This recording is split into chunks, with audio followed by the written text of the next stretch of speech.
Hello everyone, my name is Garima. Welcome to my YouTube channel Garima art. तो आज जैसा कि हमने पिछली क्लास में देखा था, तो हमने लास्ट क्लास में राजस्थानी शैली को कवर करा था, यानी कि राजस्थानी शैली की ये सेकंड क्लास है। फर्स्ट क्लास में हमने राजस्थानी शैली की सभी विशेषताओं को देखा था और राजस्थानी शैली की उपशैलियों के बारे में हमने पढ़ा था।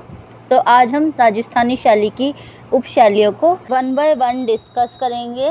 जैसे कि लास्ट क्लास में हमने देखा था कि राजस्थानी शैली को हमने कितने भागों में डिवाइड करा था, तो हमने 4 भागों में डिवाइड करा था। नंबर 1 मेवाड़ शैली, नंबर 2 मारवाड़ शैली, नंबर 3 हड़ौती शैली और नंबर 4 ढूंढार शैली। तो आज हम इन शैलियों की उपशैलियों को वन बाय वन डिस्कस करेंगे। तो ये हमारा राजस्थानी शैली का पार्ट सेकंड हो जाएगा, जिसमें कि हम राजस्थानी शैली की उपशैलियों के वर्गीकरण को देखेंगे। तो चलिए फिर क्लास को स्टार्ट करते हैं। हम मेवाड़ शैली की बात करें तो मेवाड़ शैली की नींव किसने रखी? तो मेवाड़ शैली की नींव बप्पा रावल ने रखी। कब रखी? तो 728 ईस्वी में रखी। अगर हमसे पूछता है कि मेवाड़ शैली की नींव किसने रखी, तो क्या आंसर हो जाएगा? बप्पा रावल ने रखी। और इसका समय पूछता है तो क्या हो जाएगा? 728 ईस्वी में रखी। मेवाड़ शैली को कई अन्य नामों से भी पुकारा जाता है, यानी कि मेवाड़ शैली के कई अन्य नाम भी हैं, जैसे कि एक हो जाएगा मेदपाट। तो अब हम देखते हैं कि मेवाड़ शैली का मेदपाट नाम कैसे पड़ा। तो यहाँ पे पहले मेई नाम की जो एक जाति रहती थी, जिस कारण मेवाड़ शैली का नाम मेदपाट पड़ा। यानी कि यहाँ पे मेई नाम की एक जाति रहती थी, जिसके कारण मेवाड़ का नाम क्या पड़ा? तो मेवाड़ का नाम क्या पड़ा? मेई जाति के कारण मेवाड़ का नाम मेदपाट पड़ा। इसके अलावा इसे उदसर भी बोलते हैं। क्या बोला जाता है? उदसर। यानी कि मेवाड़ क्षेत्र को उदसर भी कहा जाता है। यानी कि ये भी मेवाड़ का एक अन्य नाम हो जाएगा। तो अब इसका उदसर नाम किस वजह से हुआ? तो अब हम देखते हैं कि इसका उदसर नाम जो पड़ा, यहाँ पर भीलों का मुख्य क्षेत्र होने के कारण इस क्षेत्र को उदसर भी कहा गया। अब हम बात करते हैं कि मेवाड़ शैली में हमें महाराणा कुंभा का नाम बहुत अधिक देखने को मिलता है। तो किस लिए देखने को मिलता है? क्योंकि महाराणा कुंभा की स्थापत्य, संगीत और साहित्य में विशेष रुचि थी, जिस कारण हमें महाराणा कुंभा का नाम मेवाड़ शैली में अधिक देखने को मिलता है। अब हम देखते हैं कि जैसे जिस राजा का समय होता है, यानी कि जिस राजा का टाइम पीरियड होता है और उसकी जिस क्षेत्र में रुचि होती है, तो वो उसी क्षेत्र को आगे बढ़ाने का काम करता है। तो ऐसी राणा कुंभा ने मेवाड़ शैली में चित्रकला को आगे बढ़ाने का कार्य किया, क्योंकि उनकी चित्रकला में अधिक रुचि थी। मेवाड़ शैली में चित्रकला का विकास किसके समय में आरंभ हुआ था? तो किसके समय में हो जाएगा? तो महाराणा कुंभा के समय में हो जाएगा। तो अब हम देखते हैं कि राजस्थानी चित्रकला का जनक किसे कहा जाता है। तो किसे कहा जाता है? तो महाराणा कुंभा को कहा जाता है, क्योंकि इन्होंने ही राजस्थानी चित्रकला की शुरुआत की थी। अगर हम ओवरऑल मेवाड़ शैली की बात करें तो होता क्या है, मेवाड़ शैली में एक राजा होते हैं जिनका नाम क्या होता है? महाराणा कुंभा होता है। महाराणा कुंभा को साहित्य, स्थापत्य और संगीत और चित्रकला इन सभी में विशेष रुचि होती है, जिस कारण से इन सभी का विकास महाराजा कुंभा के समय में बहुत अधिक होता है। इस कारण से इनको राजस्थानी चित्रकला का जनक कहा जाता है। अब हम मेवाड़ शैली को देखते हैं। तो मेवाड़ शैली जो है राजस्थानी शैली की पहली उपशैली कौन सी हो जाएगी? तो मेवाड़ शैली हो जाएगी। अब हम बात करते हैं महाराणा कुंभा की। महाराणा कुंभा की अगर हम बात करें तो महाराणा कुंभा के समय में होता क्या है, इनके समय में एक शिल्पी होते हैं जिनका नाम क्या होता है? मंडन। तो क्या नाम होता है उनका? मंडन नाम होता है, जो कि बहुत सारे ग्रंथ इनके समय में लिखते हैं। किसके समय में लिखते हैं? तो महाराणा कुंभा के समय में मंडन नाम के शिल्पी ने अनेकों ग्रंथ लिखे। तो कौन कौन से ग्रंथ हो जाएंगे? तो सबसे पहले कौन सा हो जाएगा? तो सबसे पहले हो जाएगा देवता मूर्ति। तो देवता मूर्ति ये क्या है? तो ये मूर्ति कला से संबंधित है। तो ये मूर्ति कला से संबंधित ग्रंथ हो जाएगा। तो नेक्स्ट हमारी कौन से हो जाएगा, नेक्स्ट हमारा हो जाएगा राजवल्लभ मंडल। तो कौन सा हो जाएगा, राजवल्लभ मंडल। तो ये किससे संबंधित हो जाएगा, तो ये हमारा संबंधित हो जाएगा संगीत से। तो किससे संबंधित हो जाएगा, तो ये हमारा संगीत से संबंधित हो जाएगा। इसके अलावा नेक्स्ट हमारा कौन सा आ जाएगा, तो इसके अलावा नेक्स्ट जो हमारा हो जाएगा वो हमारा हो जाएगा प्रसाद मंडल। तो प्रसाद मंडल ये किससे संबंधित हो जाएगा, तो ये हमारा संबंधित हो जाएगा स्थापत्य कला से। नेक्स्ट हमारा कौन सा हो जाएगा, तो नेक्स्ट हमारा हो जाएगा रूप मंडल। तो रूप मंडल हमारा किससे संबंधित हो जाएगा, तो ये हमारा संबंधित हो जाएगा चित्रकला से। किससे संबंधित हो जाएगा, चित्रकला से ये संबंधित हो जाएगा। नेक्स्ट हम बात करते हैं कि मेवाड़ शैली का जो इतिहास है उसका स्वर्णकाल किसके समय में माना जाता है। तो किसका समय में माना जाता है, तो ये हमारा आ जाएगा महाराणा कुंभा के समय में। नेक्स्ट हम बात करते हैं कि महाराणा कुंभा के समय को ही क्यों मेवाड़ शैली के इतिहास का स्वर्णकाल माना जाता है। तो होता क्या है, जब महाराणा कुंभा का समय होता है तो उस समय में मूर्ति कला, स्थापत्य कला, चित्रकला इन सभी का बहुत विकास होता है, जिस कारण से महाराणा कुंभा के समय को यानी कि महाराणा कुंभा के टाइम पीरियड को मेवाड़ शैली के इतिहास का स्वर्णकाल माना जाता है। यानी कि महाराणा कुंभा के समय को मेवाड़ शैली का गोल्डन पीरियड माना जाता है। नेक्स्ट हम बात करते हैं जो महाराणा कुंभा होते हैं वो बहुत ही कला प्रेमी शासक होते हैं। महाराणा कुंभा ने खुद भी एक ग्रंथ की रचना की, यानी कि उन्होंने स्वयं भी एक ग्रंथ लिखा जिसका नाम क्या हो जाएगा, तो जिसका नाम हमारा हो जाएगा संगीत राज। क्या नाम हो जाएगा, संगीत राज नाम हो जाएगा। और संगीत राज ग्रंथ की रचना किसने की, तो महाराणा कुंभा ने इसकी रचना की। और जो ये संगीत राज ग्रंथ है तो ये किससे संबंधित हो जाएगा, तो ये हमारा संबंधित हो जाएगा नाट्यशाला से। यानी कि हमारा जो ग्रंथ हो जाएगा, यानी कि कौन सा ग्रंथ हो जाएगा, संगीत राज, जो कि किसके द्वारा लिखा गया है, तो महाराणा कुंभा के द्वारा लिखा गया है। तो ये संबंधित किससे हो जाएगा, तो ये हमारा संबंधित हो जाएगा नाट्यशाला से। नेक्स्ट हम देखते हैं कि महाराणा कुंभा को स्थापत्य में भी रुचि होती है। तो क्या होता है, महाराणा कुंभा ने एक विजय स्तंभ का निर्माण करवाया। तो कहाँ पर करवाया, तो इन्होंने चित्तौड़गढ़ में एक विजय स्तंभ का निर्माण करवाया। नेक्स्ट हम बात करते हैं अमर सिंह। अब यहाँ पे महाराणा कुंभा की नहीं, यानी कि अमर सिंह की बात हो रही है, यानी कि दूसरे शासक की बात हो रही है। किस शासक की बात हो रही है, तो यहाँ पर अमर सिंह शासक की बात हो रही है। ये जो अमर सिंह है तो ये पहला ऐसा शासक, मतलब कि ये ऐसा शासक हो जाएगा जिसने सबसे पहले मुगल अधीनता को स्वीकार किया। तो अगर हमसे क्वेश्चन में पूछा जाता है कि ऐसा कौन सा शासक है जिसने सबसे पहले मुगल अधीनता स्वीकार करी, तो हमारा आंसर क्या हो जाएगा, तो हमारा आंसर हो जाएगा अमर सिंह।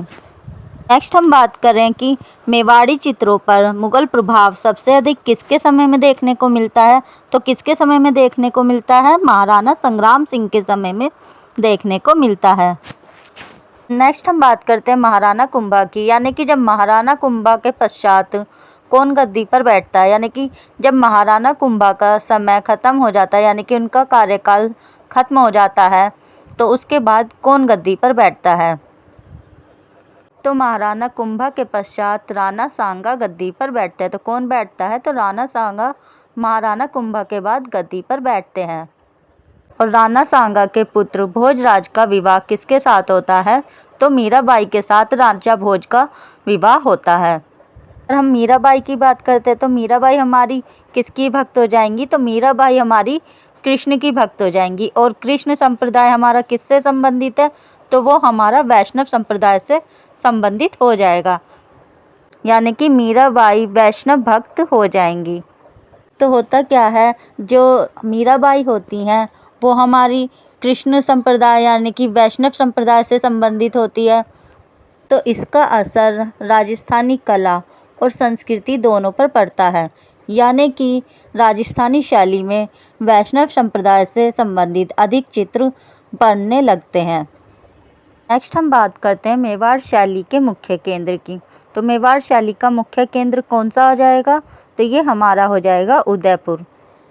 तो उदयपुर हमारा किस लिए प्रसिद्ध हो जाएगा, तो उदयपुर हमारा पटचित्रों के लिए प्रसिद्ध हो जाएगा। नेक्स्ट हम बात करते हैं कि मेवाड़ शैली हमारी कैसी हो जाएगी। तो ये हमारी विशुद्ध भारतीय शैली हो जाएगी। यानी कि जैसे कि अगर हमारा क्वेश्चन आता है कि हमारी विशुद्ध भारतीय शैली कौन सी हो जाएगी, और अगर हमें वहाँ पे राजस्थानी ऑप्शन ना दिया हो और मेवाड़ ऑप्शन दिया हो, तो हम क्या टिक करेंगे? तो हम मेवाड़ शैली पर टिक करेंगे। नेक्स्ट हम बात करते हैं कि मेवाड़ शैली का चरमोत्कर्ष काल कब से कब तक हो जाएगा। तो ये हमारा हो जाएगा 17वीं से 18वीं शताब्दी तक ये हमारा हो जाएगा। नेक्स्ट हम बात करते हैं कि मेवाड़ शैली का पतन कब आरंभ होता है। तो इसका जो पतन का समय होता है वो 18वीं शताब्दी के शुरुआत से लेकर 19वीं शताब्दी तक इसका पतन का समय हो जाएगा। नेक्स्ट हम बात करते हैं महाराणा कुंभा के समय में एक चित्रकार होता है, मतलब कि होते तो काफ़ी हैं लेकिन उनमें से एक होता है भीकम, यानी कि उसका नाम होता है भीकम। तो वो किसके समय का हो जाएगा? तो महाराणा कुंभा के समय का वो एक चित्रकार हो जाएगा। नेक्स्ट हम देखते हैं भीकम द्वारा चित्रित रसिक काष्ठक के हमें कितने चित्र उपलब्ध होते हैं।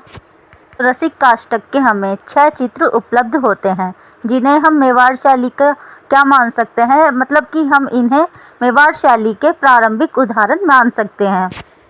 यानी कि इन चित्रों को हम मेवाड़ शैली के प्रारंभिक नमूने के तौर पर देख सकते हैं। अगर बात करें कि मेवाड़ शैली का प्राचीनतम चित्रित ग्रंथ कौन सा हो जाएगा, यानी कि किसकी ग्रंथ की बात हो रही है, तो ये हमारे मेवाड़ शैली के प्राचीनतम चित्रित ग्रंथ की बात हो रही है। तो कौन सा ग्रंथ हो जाएगा? तो ये हमारा हो जाएगा श्रावक प्रतिक्रमण सुत चूर्णी, जो कि कब लिखा गया है? तो ये हमारा 1260 में लिखा गया है। क्वेश्चन पूछा जाता है कि मेवाड़ शैली का सबसे प्राचीनतम चित्रित ग्रंथ कौन सा हो जाएगा।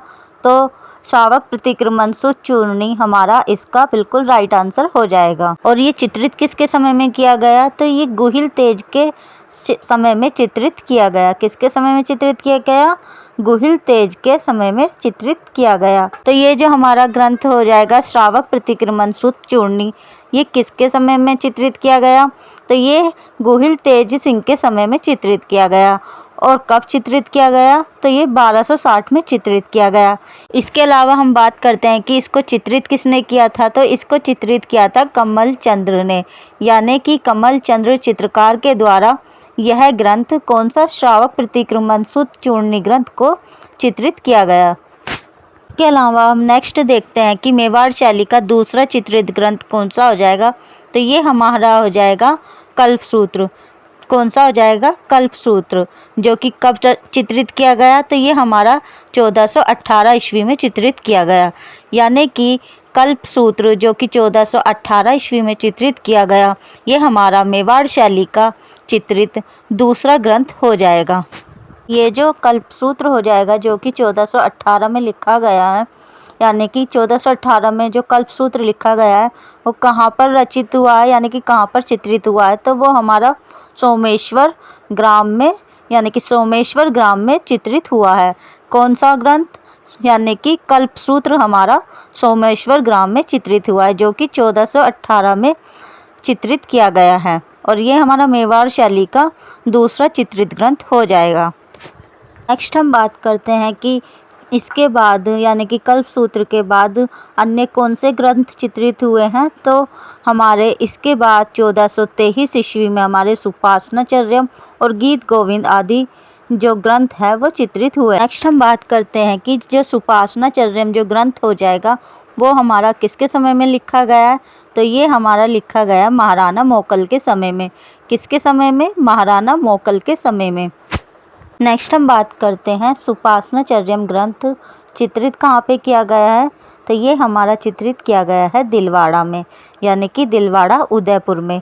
इसके अलावा अगर हम बात करते हैं कि श्रावक प्रतिक्रमण सुत चूर्णी जो ग्रंथ है ये कहाँ पर चित्रित किया गया है। तो ये हमारा हो जाएगा आहड़ में।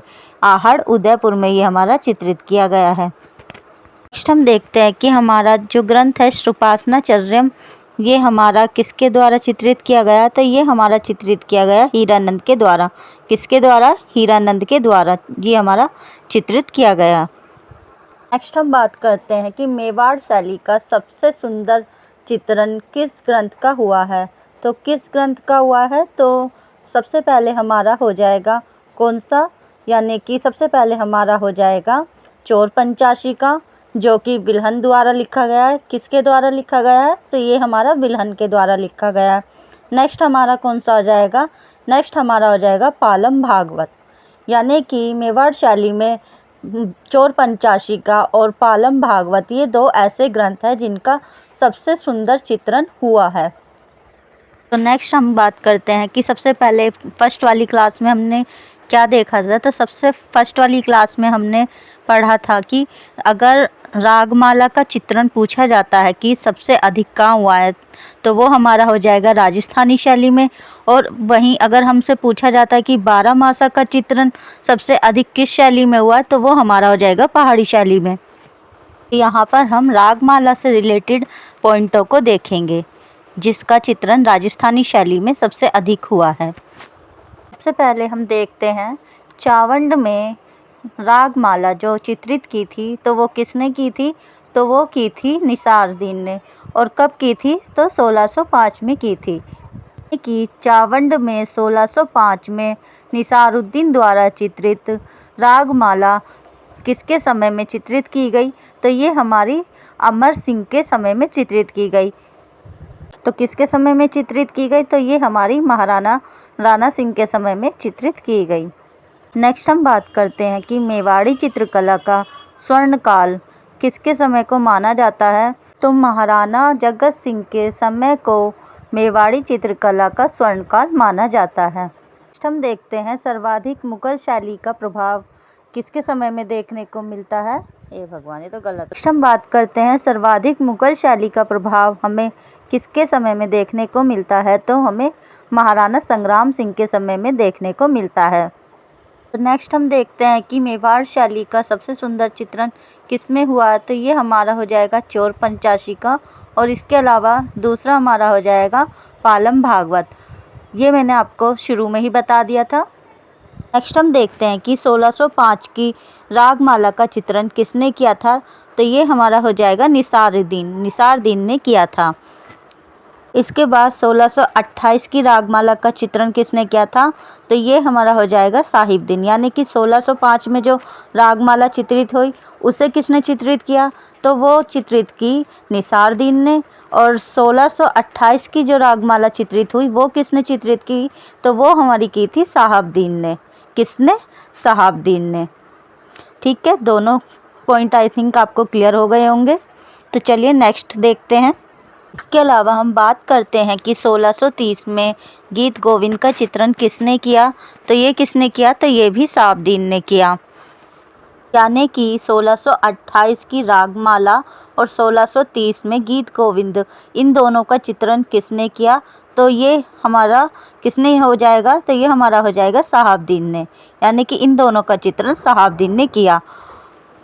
साहिबदीन और निसारुद्दीन हमारे किस शैली के चित्रकार हो जाएंगे? तो ये हमारी मेवाड़ शैली के चित्रकार हो जाएंगे। इसके अलावा हम बात करते हैं 1630 ईस्वी में चित्रित रसिक प्रिया की, जो कि किसके द्वारा लिखी गई है? तो ये लिखी गई है केशव दास के द्वारा।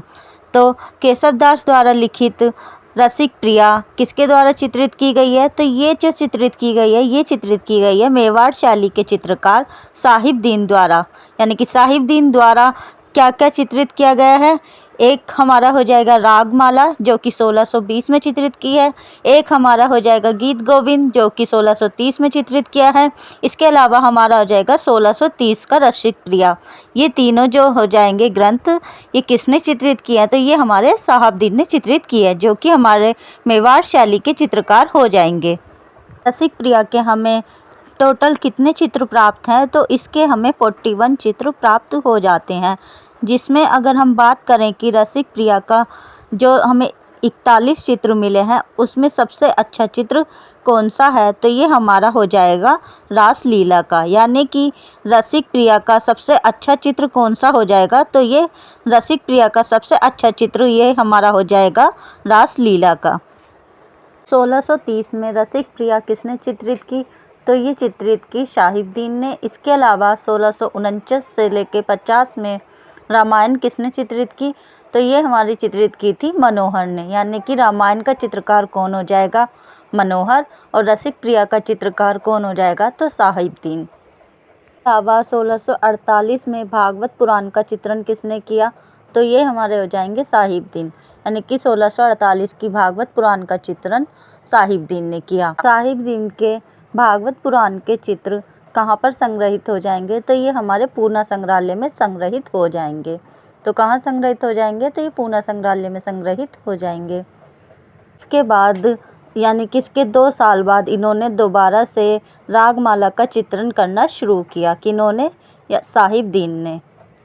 कि 1650 में साहिबदीन ने दोबारा रागमाला का चित्रण शुरू किया और 1650 में जो इन्होंने रागमाला चित्रित की उसके चित्र हमें कहाँ देखने को मिलते हैं? यानी कि उसके चित्र 1650 की रागमाला के चित्र कहाँ पर संग्रहित है? तो ये हमारे राष्ट्रीय संग्रहालय नई दिल्ली में संग्रहित हो जाएंगे। तो कहाँ पर संग्रहित हो जाएंगे? तो ये संग्रहित हो जाएंगे राष्ट्रीय संग्रहालय नई दिल्ली में। तो नेक्स्ट हम देखते हैं मेवाड़ शैली के चित्रकार के बारे में, यानी कि मेवाड़ शैली के कौन कौन से प्रमुख चित्रकार हो जाएंगे। तो अब हम मेवाड़ शैली के प्रमुख चित्रकारों को देखते हैं। तो सबसे पहले कौन से हो जाएंगे? तो सबसे पहले हो जाएंगे साहिबदीन, यानी कि मेवाड़ शैली के सबसे प्रमुख चित्रकार कौन से हो जाएंगे? तो ये हमारे हो जाएंगे साहिबदीन। साहिबदीन ने कौन कौन से ग्रंथ चित्रित किए? तो इन्होंने रागमाला चित्रित किया, इसके अलावा हमारा हो जाएगा रसिक प्रिया, इसके अलावा हमारा हो जाएगा भागवत पुराण। तो ये सब किसने चित्रित किए हैं? तो ये सारे ग्रंथ चित्रित किए हैं साहिबदीन ने। इसके अलावा नेक्स्ट हो जाएंगे निसारदीन, इसके अलावा हो जाएंगे मनोहर, इसके अलावा नेक्स्ट हमारे हो जाएंगे नानाराम। तो साहिबदीन और मनोहर ये किसके शासनकाल में हो जाएंगे? तो ये दोनों राज सिंह और जगत सिंह के शासनकाल में हो जाएंगे। तो दोनों किसके शासनकाल में हो जाएंगे? तो जगत सिंह और राज सिंह के शासनकाल में साहिबदीन और मनोहर दोनों चित्रकार हो जाएंगे। इसके अलावा जो साहिबदीन चित्रकार हो जाएंगे उनका एक चित्र है, तो कौन सा चित्र हो जाएगा? तो वो हमारा हो जाएगा मारू रागनी। तो मारू रागनी चित्र किसका हो जाएगा? तो ये हो जाएगा साहिबदीन का। इसके अलावा मनोहर ने 1649-50 में किसका चित्रण किया? तो मनोहर ने 1649 से 50 तक रामायण का चित्रण किया और ये किसके समय का हो जाएगा? तो ये हमारा जगत सिंह या राज सिंह के समय का हो जाएगा। इसके अलावा नेक्स्ट हम देखते हैं मेवाड़ शैली के प्रमुख चित्र। तो नेक्स्ट हम क्या देखेंगे? नेक्स्ट हम देखेंगे मेवाड़ शैली के प्रमुख चित्रों के बारे में यहाँ हम देखेंगे। तो सबसे पहले कौन सा हो जाएगा? तो सबसे पहले हो जाएगा कृष्ण दावानल ग्रसते हुए। सेकंड कौन सा हो जाएगा? तो सेकंड हो जाएगा कृष्ण गोवर्धन पर्वत उठाते हुए। इस चित्र का अन्य नाम क्या हो जाएगा? तो इस चित्र का एक नाम हो जाएगा गोवर्धनधारी। इसके अलावा दूसरा नाम क्या हो जाएगा? तो दूसरा नाम इसका हो जाएगा गिरी गोवर्धन। मान लीजिए कि अगर हमें ऑप्शन में गोवर्धन पर्वत उठाते हुए ना दिया हो ये वाला ऑप्शन और हमें गिरी गोवर्धन दिया हो या गोवर्धनधारी दिया हो तो हम इसे टिक कर सकते हैं। तो ये हमारा बिल्कुल राइट आंसर हो जाएगा। नेक्स्ट हमारा कौन सा हो जाएगा? नेक्स्ट हमारा हो जाएगा भीम सिंह का जुलूस, जो कि किसने बनाया? तो ये हमारा साहिबदीन के द्वारा बनाया गया है। इसके अलावा नेक्स्ट हमारा हो जाएगा बसंत रागनी। नेक्स्ट हमारा हो जाएगा राधा कृष्ण की प्रतीक्षा करते हुए। इसके अलावा नेक्स्ट हमारा हो जाएगा श्री राग की रागनी, गुमार आदि। तो ये सारे हमारे मेवाड़ शैली के प्रमुख चित्र हो जाएंगे। इसके अलावा हमारे अन्य चित्र हो जाएंगे दर्पण में मुख देखते हुए, सेकंड हमारा हो जाएगा। इसके अलावा भी हमारे अन्य चित्र हो जाएंगे जैसे कि दर्पण में मुख देखते हुए, सेकंड हमारा हो जाएगा मित्रों का संरक्षण।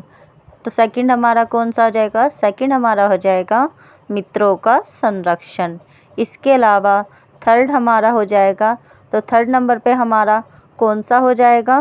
तो थर्ड नंबर पे हो जाएगा हमारा मुरली मनोहर। तो थर्ड नंबर पे कौन सा हो जाएगा हमारा? तो थर्ड नंबर पे हमारा हो जाएगा Murli Manohar Krishna.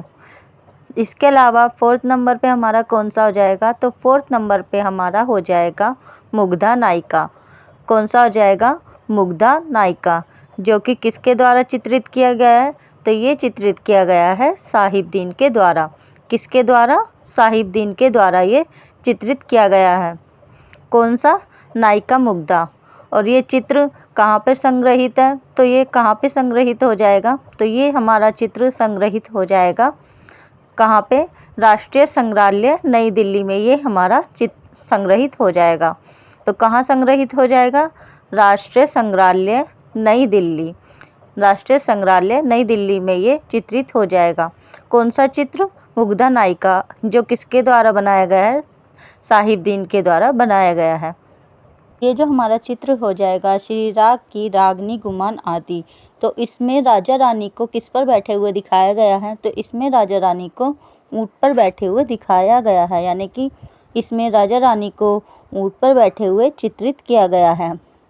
Next 5th number पे हमारा कौन सा हो जाएगा? तो नेक्स्ट 5th नंबर पे हमारा हो जाएगा हिंडोला राग। कौन सा हो जाएगा? हिंडोला राग।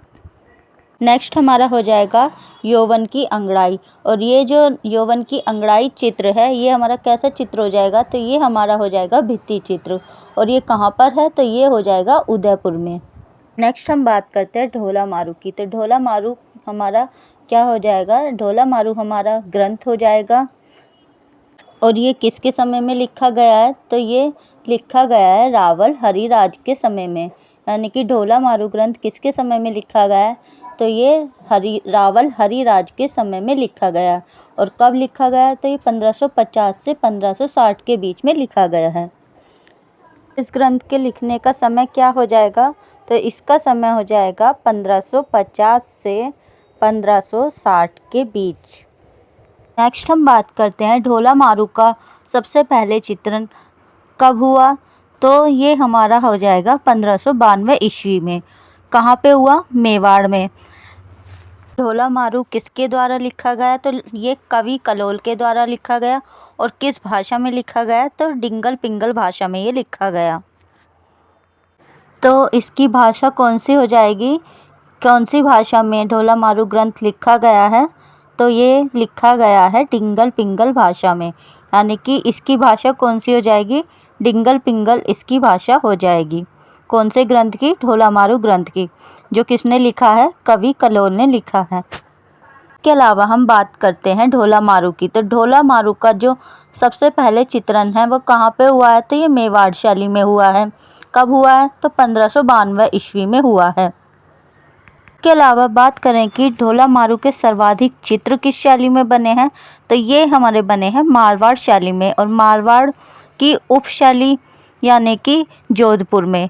जोधपुर किसकी उपशैली हो जाएगी? तो जोधपुर मारवाड़ की उपशैली हो जाएगी, जिसमें क्या है?